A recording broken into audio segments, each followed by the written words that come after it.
for me, when I have found my place or my authenticity, it doesn't mean that I'm not still evolving. And so that evolution feels strange, or like you're a stranger.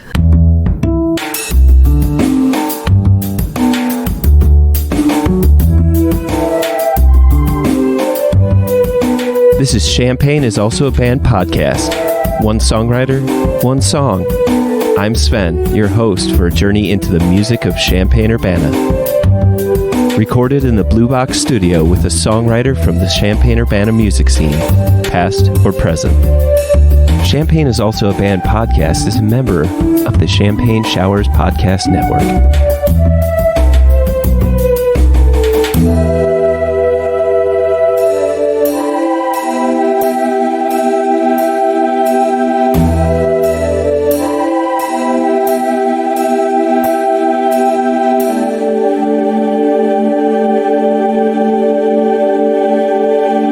Welcome to Champagne is Also a Band podcast. Today, I have Olivia Tasch, and you may know Olivia from such bands as the Chickadee Sermon, Sunshine Daydream, and Pinch of Grace. Olivia, welcome to the show. Thank you. I'm so excited to be here and to be a part of this. On the 1st of February, at the Rose Bowl, Chickadee Sermon just had their album release party with Cole Bridges in the Underpass and Devil in the Woodpile. And that was a great show. How did that feel? Was it good? Oh my gosh, it was so much fun. It's just so crazy that we have an album. We've been working on it for so long. So to be able to play our original music and have it there to sell is just, I don't know, a dream come true. Unreal. Your favorite song that you've written that you'd like to talk about with me is the song Town to Town off of this album of the same name. Yes. And so, as I like to say, without further ado, let's listen to the song.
And we're back. As always, my first and favorite question to ask is, what came first, the lyrics or the music? That's such a hard question to think about. But I want to say with this song, Town to Town, I can remember sitting at my kitchen table with my guitar. So the song music rhythm of the song came first, but I played and kind of wrote the lyrics there at the same time. So I would say the music came first and then the lyrics were shortly thereafter. Is your general writing pattern, you play the guitar and you kind of hum a tune, or is guitar your favorite way to write music? I come up or I write a little something on the guitar that makes me feel an emotion, and then I attach that emotion to a situation, or it reminds me of a situation or a scenario, and then that's kind of those two things work together to kind of put lyrics to that music. One of the things that kind of pops out first, well, because it's first in the song, is you do an intro with the instruments, as one does, and then there's that really wonderful kind of vocal duet between you and Jennifer. That humming part was kind of a Charlie Harris moment, because when I'm playing, I'm very much a singer and songwriter, and I wouldn't call myself like an instrumentalist, but it was helping me to hum along to the intro so I could stay in rhythm. And then Charlie said, it would be so cool if you and Jen, what if you hummed to start the song? So that's how that part came to be. In that section, it's just me and Jen humming. When you brought this to the rest of Chickadee Sermon, in your mind, was it complete? And then you had it all written, is what I'm saying, and then it just got fleshed out with the rest of the band? Or I did the lyrics, but the song structure and really what brings everything else to life and really made it the song that it is was definitely done by Jen and Mike and Charlie. They have such great insight and unique insight into songwriting and music. You know, they have their specialty in things that I don't specialize, or, you know, I have my own thing with music, but they certainly have their own things. So when I brought kind of that song and what I could bring with it to the table, they just came up and brought all of their unique things that made it a full song. I'm kind of curious. I feel like I may be diverging a little bit. I'm curious, what was it about this song that made it the title track of the album? When Jen and I talked about a song that would maybe encapsulate the direction of each of the songs, this one seemed like the most appropriate. We write a lot about traveling and moving, and we both grew up in small towns and then moved to Decatur, and then we moved from Decatur to Champaign. So that town to town resonates, I think, with both of us. Sounds like you've known Jen quite a while. Yes. Okay. Yes. When you're fleshing that out, making this into kind of the song that we know today, how do you bring it to the band? Do you play the song for them? Do you distribute a recording, or is it just you play and then everybody just kind of jumps in as... that's kind of how I imagined it, is very kind of the bluegrass style. Would you say, you'd say your bluegrass style? I would think we call ourselves comfort folk, because our songs are all of them are pretty chill. But I don't think it's actually a real genre. But so we say that we're folk and bluegrass too, which I think our songs fall into. I'd say when we're doing songwriting, when Jen brings a song or Mike brings a song or I bring a song, it's just kind of pretty organic. Each of us will play what we have with the intention of everybody kind of coming together to make it into a full song. Actually, we're all kind of different. When I have a song, I'll just play it and then we pick up on it and just kind of workshop it. If Mike has a song, he'll print out the lyrics and make sure everybody has chords, which is really nice. I'd say, though, it's very organic for our songwriting. I'm just curious, and this will demonstrate to a certain extent my... maybe my lack of understanding of bluegrass in general, but is it typical to not have a chorus in? Because this the way that it's laid out, at least in terms of your lyric structure, is basically 4 verses. But I'd like to almost think that the fourth line in each one is kind of the chorus. Do you usually have your song structure be that way, where it's just the verses without the chorus, or do you actually feel like that last line is kind of a chorus in itself? Yeah, I think that I have like no pre-thought intention when I go into writing it, and just it's like whatever I feel and whatever kind of comes out happens in that moment. But if I'm thinking about my songs as a whole, I do think that I usually don't have a chorus, and it has some type of repetition or maybe some like emphasis that would take the place of a chorus, but is not necessarily a traditional chorus or bridge. Like repeating lines, I do that a lot, or repeating a verse. Like if I have a verse like the very end of the song, maybe I'll repeat the first verse instead, and that could be a chorus. In this song too, and in others, the instrumental, I think, plays a role maybe in taking in a chorus. It's like a verse, and then that same kind of instrumental part happens. So in a certain sense, like there's the vocal verses, but then there's also the instrumental verses. And how long have you been playing bluegrass style or folk? What is it? Casual folk, did you say? Comfort folk. Comfort folk. Sorry.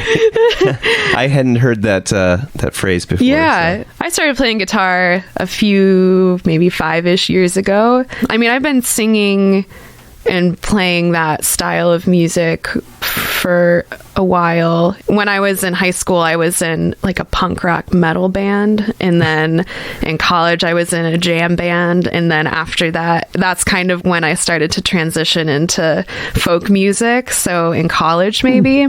And then I didn't really play guitar though in college. It was after college that I picked up the guitar, and I was like, oh, I want to learn how to play, and then that led into Chickadee Sermon and being able to play more. Is there a particular story that relates to what inspired the words on this song? My goal with writing is to take moments that I feel, but I think they're universal feelings or situations that a lot of people go through, and I try to write my lyrics in a way that can be a way to connect people, or maybe someone could see a situation that they've been in before in that moment. To me, this song is having a relationship with someone, but having distance between you, but having a history. I don't know. I guess I could interpret it 2 different ways, where it's like you're still with this person, but it's a long distance relationship, and everything in your lives is still interconnected because of all the relationship,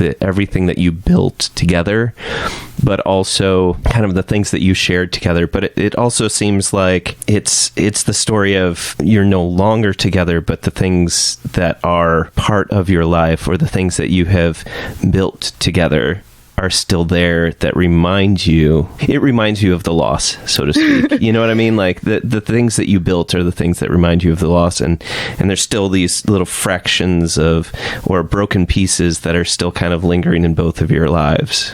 So just 2 of my interpretations. For me, I think each verse has a different moment in my life. When I moved here to Champaign, I was with Mike, but he lived in a different city. So I was by myself, and I was in my career for the first time, and I was trying to play music for the first time in a brand new city. So that's really where I tie that, like, I built this house up from dirt. The things maybe that I wanted in my career and my music, like I was building up and having to be somewhat self-reliant in that. So that's where that first verse, and maybe ties back into the last verse too, kind of reflecting on moments when you feel like you've created something, or you're here, you're present, but there's still moments feeling like a stranger. Or to me, I think those moments in my life stick out when you are having to be more self-reliant, or just be trying something and being alone, feeling like you're a stranger in a new place. I don't think that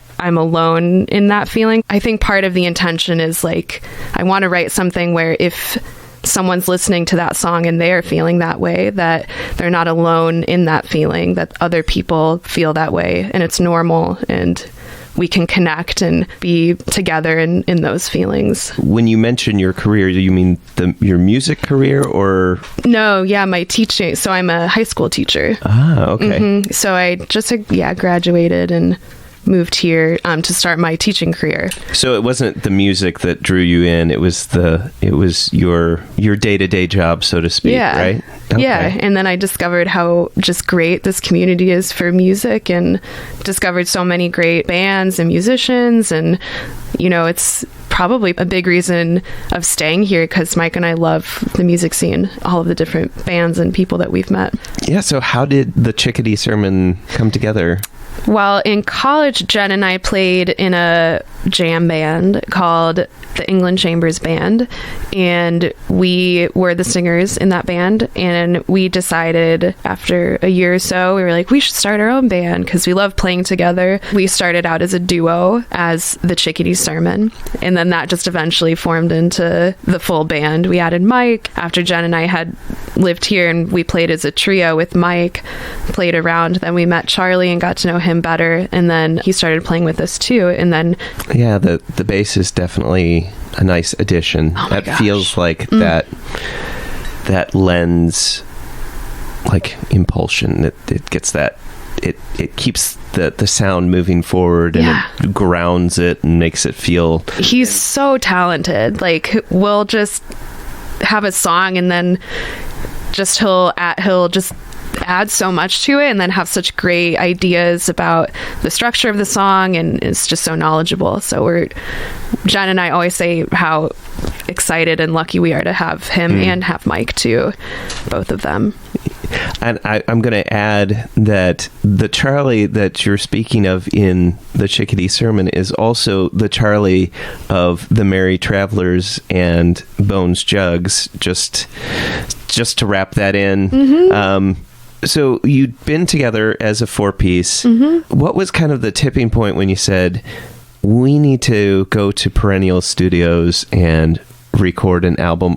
We had been wanting to do a recording and get an album together for a little while before we actually started doing it, but it had just kind of been a dream or concept that we had talked about. Teresa, Kyle's mom, said as a gift, I will put the money forward for an album and you can decide which studio, and then Perennial Sound Studio is the one. With folk music, there seems to be a long-standing tradition of doing standards, as they would be like in jazz. You would have standards, or you have like, would covers be the right word for it? It's like traditional, right? Yeah. I've noticed you have a pretty decent mix of like original as well as very traditional bluegrass and folk tunes. How did you decide on some of those? You knew they were crowd favorites, or I'm just curious. Yeah, it's a really good question. I think it's songs that we knew. So Jen grew up in a bluegrass family with her parents playing bluegrass. So she brought to the table a handful of the traditional songs that she had played growing up. I would say that's where some of them come from. Others are ones that we have heard played by bands that we like the Grateful Dead play Dark Hollow, and I think we definitely play I Know You Rider, which is played a lot by the Grateful Dead, but I want to say that one is traditional too. So it's kind of a combination of the songs that we like and then songs that we know or have listened to and want to learn. Do you have a favorite line in this song that has a particular meaning to you, or we can just cut it to, do you have a favorite line in this song? I think my favorite line is, I've been a stranger in this house. And I'd say it's a favorite line because it reminds me of sitting and writing the song, I guess. And something about the word stranger I like. I think there's something that holds a lot of weight to me with that word. To me, there's so much depth in the word stranger. You're a stranger in a new land. There's something kind of action oriented about it too. You're a stranger, but it's not always going to be. It's not like a static word. It won't always be that. You'll move away from that word and become something different, most likely. So I think that's probably why that line sticks out to me. If this was of an autobiographical nature, when I think of the word of, a stranger, and then also using it in the context of stranger in this house, I feel like there's two ways that you could be a stranger, is that, it's your house or whatever, but you're never there, or you're coming into this house that's not your own. And for you, how are you interpreting stranger for you being a stranger in this house? Feeling like I'm going to find comfort, but it's something that's evolving. I think for me, when I have found my place or my authenticity, it doesn't mean that I'm not still evolving. And so that evolution feels strange, or like you're a stranger, is what it means to me to be both in my thing that I have created, but then also feel a sense of uncertainty in that creation too, even though it's mine. This has the line that the name of the song is but I gave all I had town to town. That also has a certain tiredness to it. When I hear that, there's a certain finality to it where it's just like, I don't know, maybe I'm just being very hopeful at this point that in a sense you're saying, fingers crossed, that you're saying that you've been to every other town and you gave all you had, but now you've found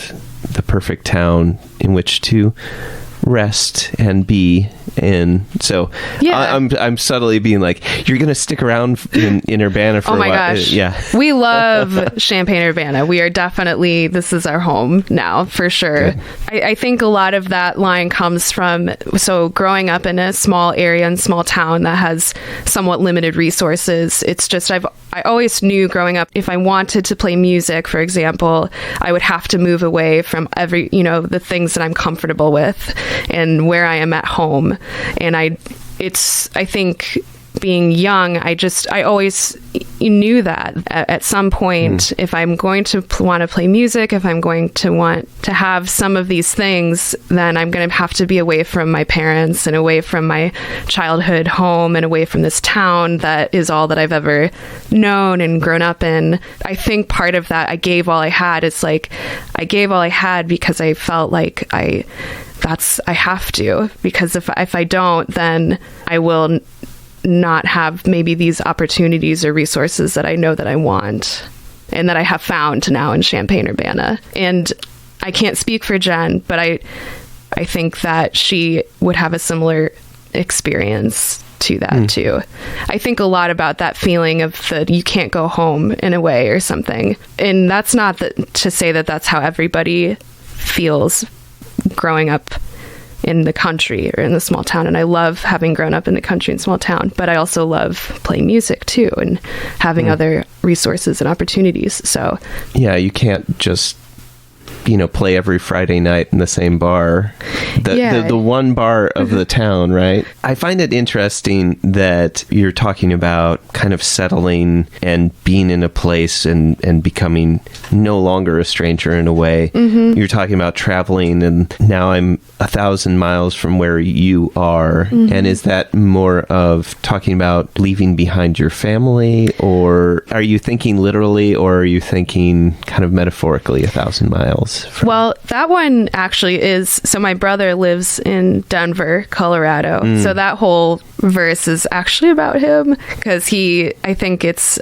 about 1,000 miles from here to Denver, just being apart from him and wanting to see him as much as I can. But the reality of the situation is that ache, that longing for family and, seeing them. And of course, the third line is, oh, you listen to my songs in your car, and like they're in Denver, but you can somehow keep that connection alive by continuing to share your songs that he can listen to in his car. And he is maybe like the second or third person to have bought the album. So literally now he is listening to my songs in his car, which is kind of what I imagined or thought of when I was writing that verse.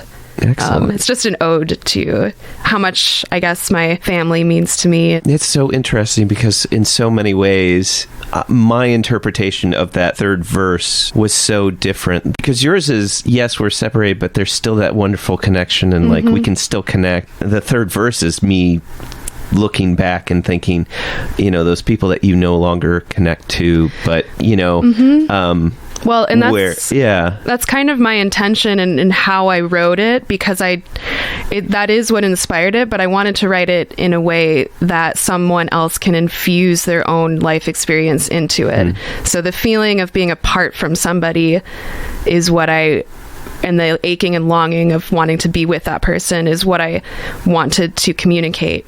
But my own backstory of like what that looks like for me is like inconsequential. It's just like what inspired it, but I wanted more of the feeling of the longing and aching to be with someone to be what is communicated, not necessarily my story. When I listen to that, it reminds me of my relationship to my brother and my relationship to my family.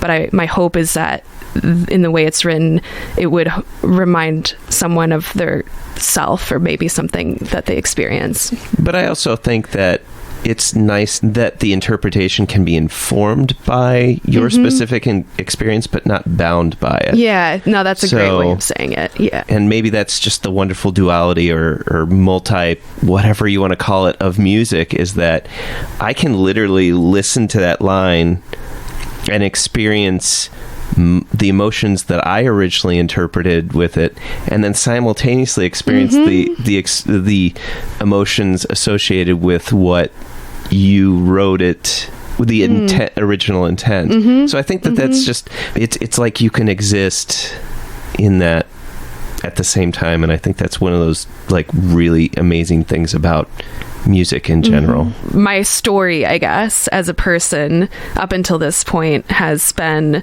felt in a skeleton way, moving from town to town and coping with being at a distance from people I love, but then building and being in this community that I have found is like a place for me to settle. So I think those components make it why when I listen to it both reminds me of where I grew up and the people that I love, and it also reminds me of where I am now and this new community that I love so much. So it's like an infusion of both of those things. So it brings me comfort to listen to it. Champaign is Also a Band podcast is proud to support Jubilee Cafe. Jubilee Cafe is a free weekly meal program at Community United Church of Christ, 805 South 6th Street in Champaign, Illinois. Jubilee Cafe serves a home-cooked meal from 5 to 6:30 each Monday. Their mission is to feed hungry people by cooking healthy, delicious meals and by serving their guests restaurant-style with servers waiting on tables.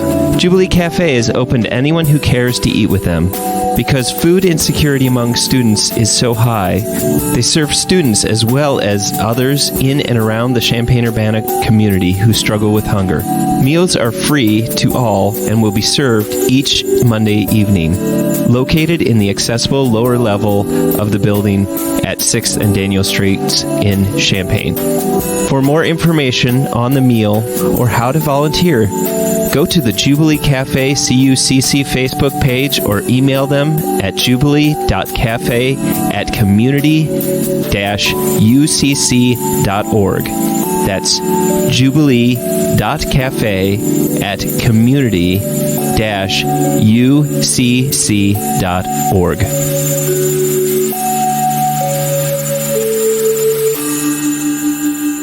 Welcome back. So, Olivia, what is your favorite Champaign-Urbana venue?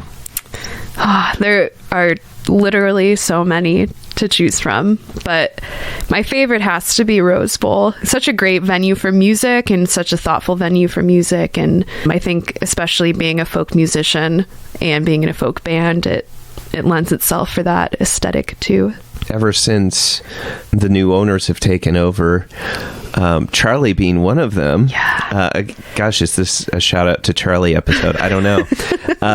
There has been a renewed energy in putting together shows that kind of showcase the variety of the Champaign-Urbana music scene. Mm-hmm. And I can't say that before the new owners took over, I was a regular patron of the Rose Bowl, but it's so much more welcoming and more comforting to go there and see a show. And it just feels like there's a lot more variety of people even attending shows there. Do you have a particular favorite show that you've done? Not just maybe, it doesn't have to be the Chickadee Sermon. It can be any of your other bands. What has been your favorite venue for playing as either, the Chickadee Sermon, Sunshine, Daydream, or Pinch of Grace? I still feel I've really loved, I think Rose Bowl for Chickadee Sermon has been great. And we also play there with Sunshine Daydream too, which is really, really special and really nice.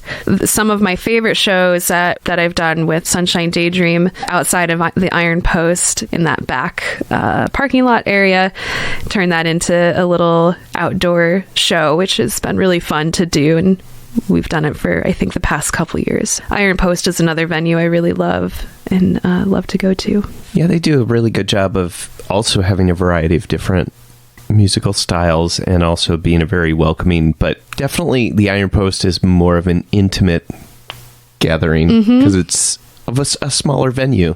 How did you get involved with Girls Rock Champaign-Urbana? Actually, I met you for the first time when I went to interview everyone for the Girls Rock Champaign-Urbana bonus episode. I got involved in 2016, and that I saw a Facebook post that was expressing a need for girls rock. Like, could we make something like this happen in Champaign-Urbana? If so, try to kind of set up a meeting. And so that's how initially I got involved with the concept or the idea. There's a nationwide, international, I guess, girls rock camps throughout the United States and in other countries as well. So being involved in opening and starting a chapter and what that would look like for Champaign-Urbana. So I went to the first meeting and then we just started kind of building and thinking about what we could have that look like here. And it's been so much fun. So you were involved with the very first camp in 2018. Yeah, we had it at the IMC and had a great group of kids come and form bands. And it was just amazing to see how much they grew from Monday to playing on Saturday in a way that I wouldn't thought or been prepared for. Kids are great. I love working with kids. They're so authentic and inspirational. Wouldn't you once again kind of get that sense of like how transformative music really is? Like how much it really is a part of who we are as like human beings. Like we can't really separate ourselves from it. I don't know. Yeah, no, anyway, I'm absolutely. getting deep here, but like it's an amazing thing. It's such a good vessel for how to communicate emotion in some ways, how to understand technical things that are not emotional. It's just both of those things in one. So it's so accessible to so many people. The way that Mike and I approach music is so different, but we can both approach music and still enjoy it in our own way. It's such a great vehicle for so many people to express so many things in their own way. So you were also part of this year's, the 2019 camp.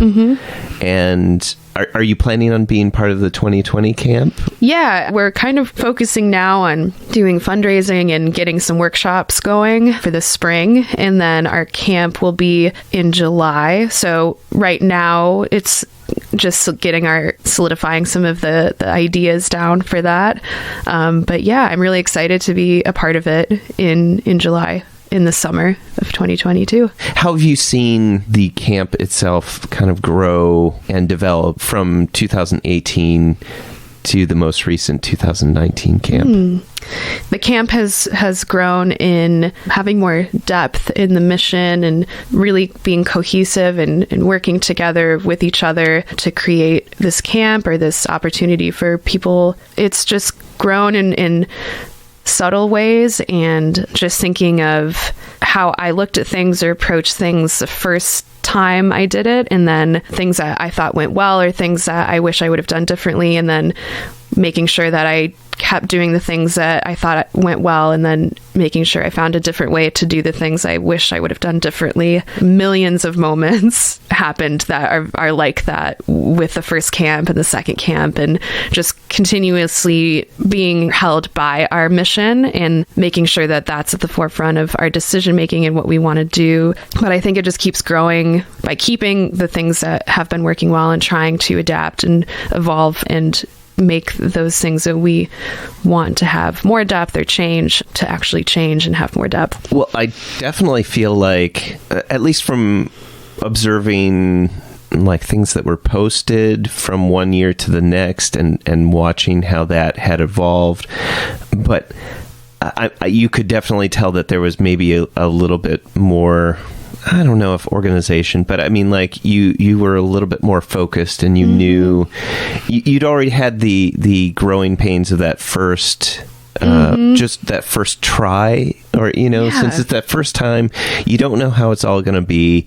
And so I thought it was just really neat to see, one, you did have some campers that were returning from the previous year, and the one thing that stood out to me is that it felt like, and this is just me kind of guessing, that there may have been a certain sense that some of the returning campers wanted to take more like leadership, or even kind of compete with themselves from the previous year.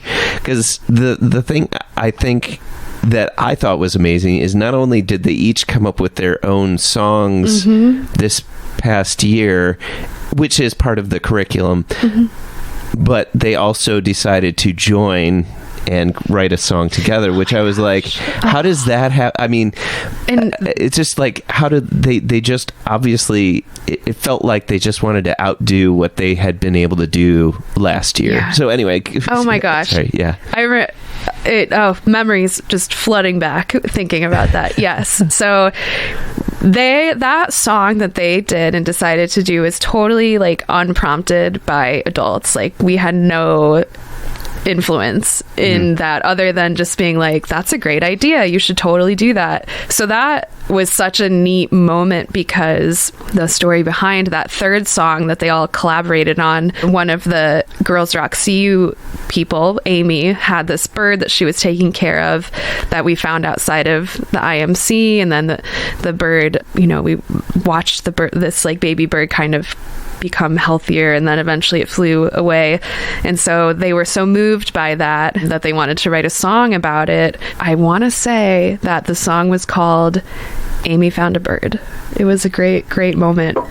It seems like that would be one of those moments where somebody could make that connection where it's like, oh my gosh, I could tell my story or talk about things that are going on in my life in a song, and then share it that way. I feel like if I were in a camp like that, I feel like that would be a light bulb moment for me, where it would be like that connection, and then you could share that moment with other people in writing that song. Yes. So I don't know. There's so many things that I really love about the Girls Rock CU. Not only does it take place at IMC, which is a great organization, space. It's put on and run by and facilitated by some of Champaign-Urbana's like best musicians, and I mean, like, I'm crying. But I mean, it's so much fun to work. There's so many things about it to be excited about. So I feel like that's really an exceptional thing. And I can't speak for the other girls rock camps around the country and internationally, but it just feels like it's something really, really special. And I just think I'm going to put in the show notes. Please go to the show notes, find the link, and it'll take you right to that donate page, because they could always use, not only can they use your funds, but they can also use your used equipment, that your guitars, I don't know, even if you wanted to, I'm sure if you just wanted to donate like a set of strings, I'm sure they would love that. Yeah, we'll take anything. Yes, but leave your llama at home. Yeah. So, I mean, we won't take anything. So please think about, if you're going to donate, just check out the Girls Rock CU and, contribute, because it's a worthy cause and it is shaping young minds and giving people a voice that may not have a voice. Be on the lookout for our upcoming fundraising events and workshops, and then our camp. We'll announce it sometime in the spring for summer 2020. And I'll definitely, on Facebook and other medias, we'll try to announce when those kind of things happen too. So keep an eye out for it.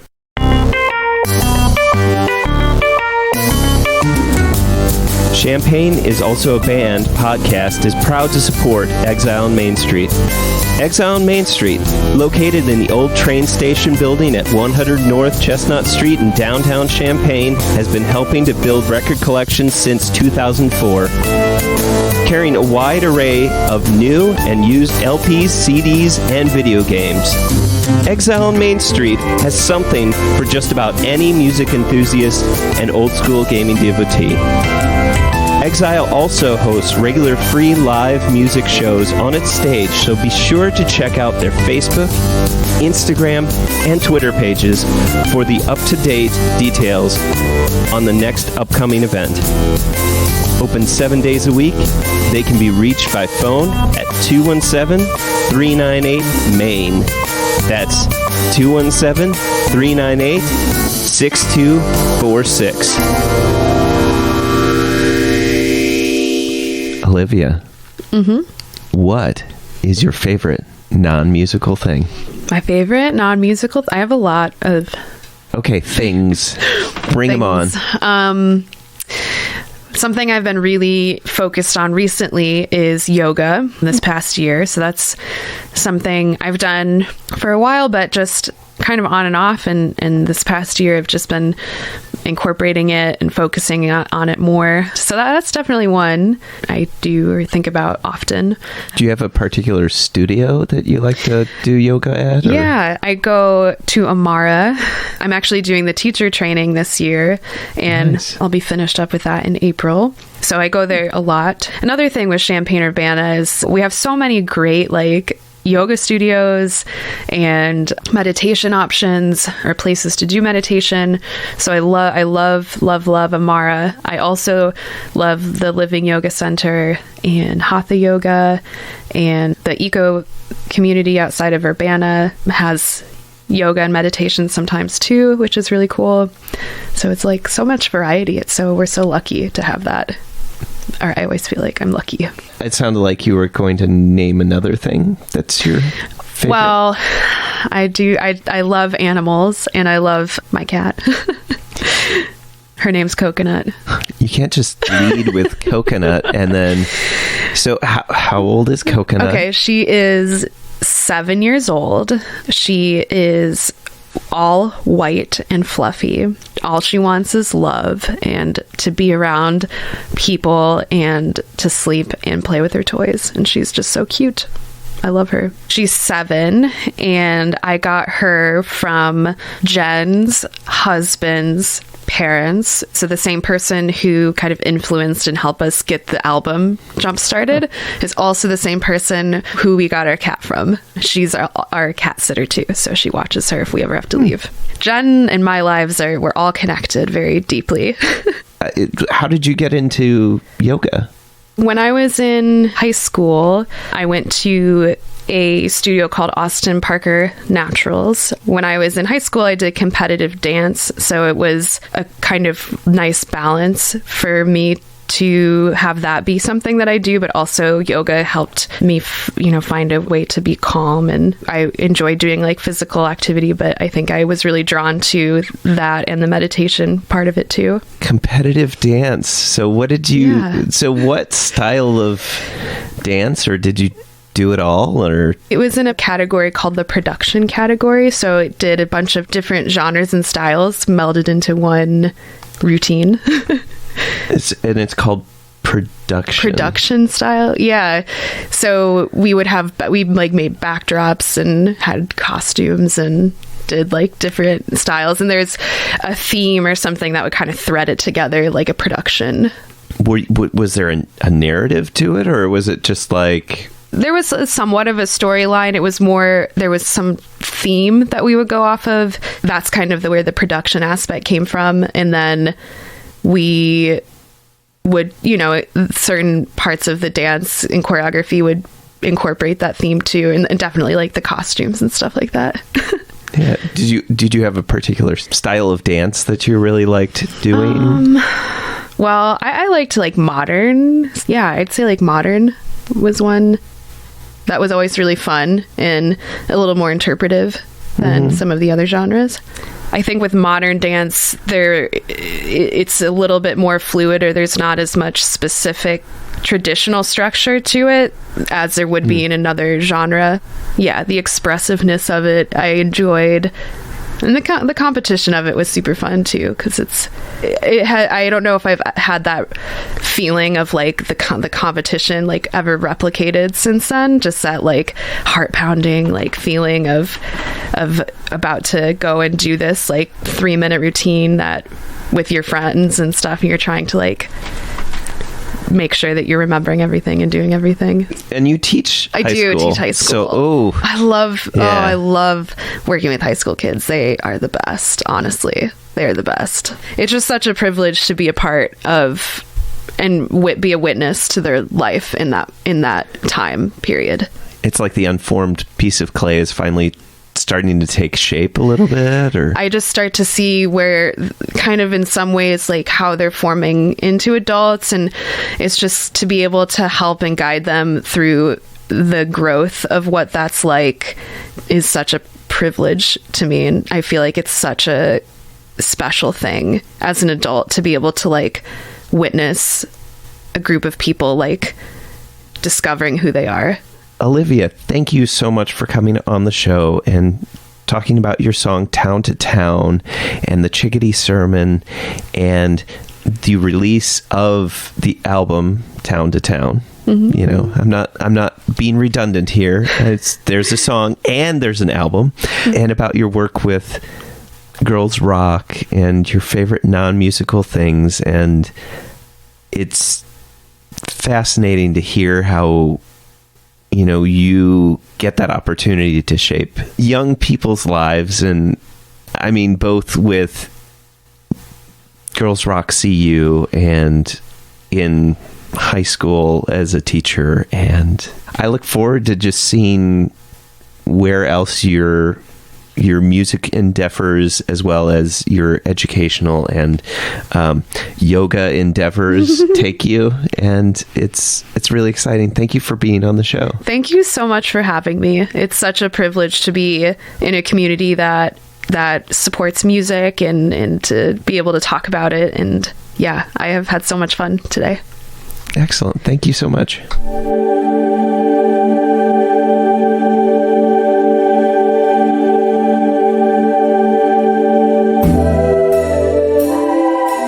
Thank you for listening to Champagne is Also a Band podcast.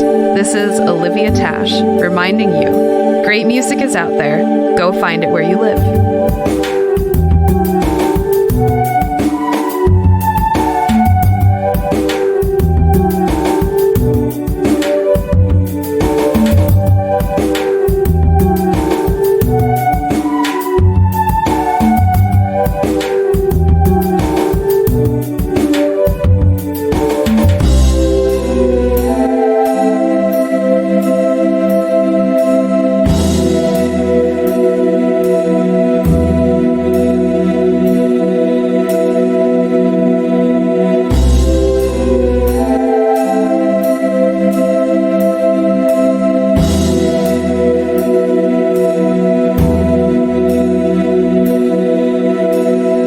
I don't know how media works.